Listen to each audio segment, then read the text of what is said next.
Hi, this is Alex from phpacademy.org with a video tutorial for the new Boston.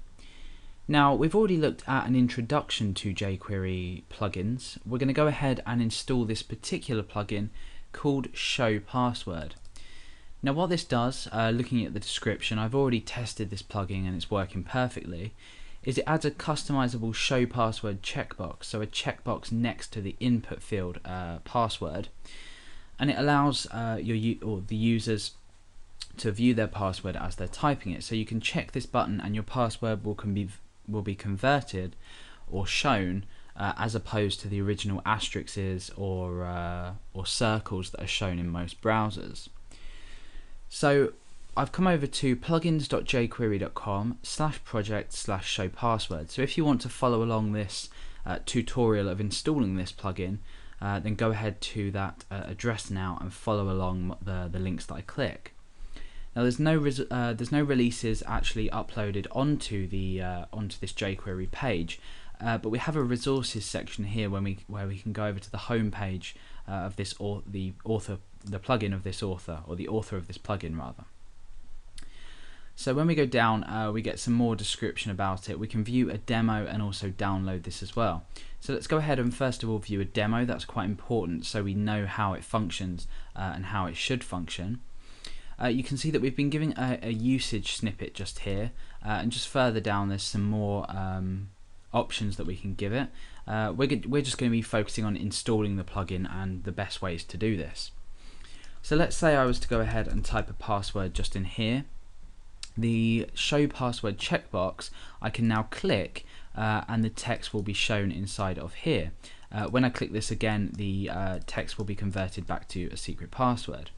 So more and more nowadays these are cropping up to show you the password as you're typing it, particularly for example if you're entering a WEP key for connecting to a router, a wireless network. They usually have some kind of show password option. So perhaps if you're entering some kind of long but secret data, you might want to just show this so you can see it, as long as no one's around you. And that might be useful when actually typing it in, depending on how complicated it is. So let's go back to the author's homepage, and let's go ahead and just click download and receive this zip file as a download. So we've got this zip file here which we can open. And inside we've got 3 files. Now index.php automatically shows me that this could be a demo file, and it is in fact a demo file. So most plugins are going to come with these files where they have a page set up ready for you to use.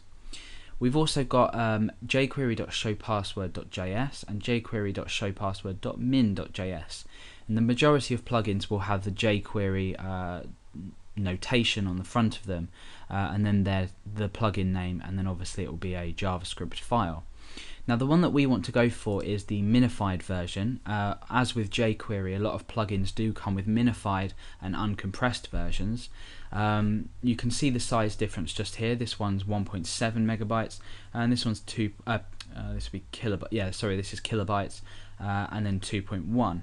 So we're looking at a much smaller package.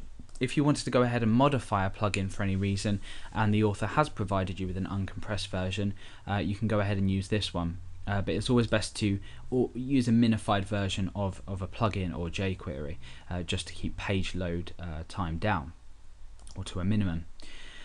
So at the moment on my page I just have a style sheet included, which isn't relevant in this case, but the main thing to look out for is we have this jQuery.js, so we have jQuery included.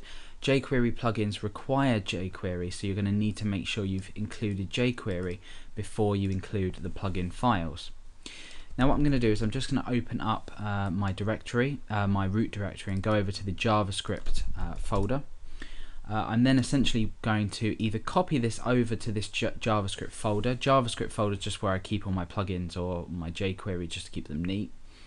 But what I'm going to do is I'm going to cancel that, and I'm going to double click on this to open it up in my text editor. So I'm going to go ahead and copy this entirely, select it all and copy it entirely. I'm going to close this off and I'm going to open up a new document, and I'm going to go ahead and save this as jQuery showpassword.js. Now the reason I tend to do this rather than just copying files is so I can give them my own names. I like to keep file names neat and tidy and to a certain structure, so I've used jQuery -showpassword.js, the same as jQuery UI here. I've named jQuery UI. So we've now saving out this file, ensuring that it is a JavaScript extension. Now that we've saved that out, it's ready to use, so we can go ahead and close that. Now what we want to do is at the footer of our page, we want to go ahead and include this as well as jQuery. So I'm going to type script type equals and then just end the script there. And the type is obviously text/JavaScript, and the source we're going to go ahead and supply. So that's js/jQuery show password.js. So now that I've saved that out, if we come over to my page here and refresh, that should now be included. As long as I've spelt this right and the file actually exists, it will be included in the page. Now, as with all jQuery or JavaScript, we'll want to keep all of our code in an external file. So I'm going to go ahead and create a new file and save this in the JS folder as well. And this is just going to be called password.js.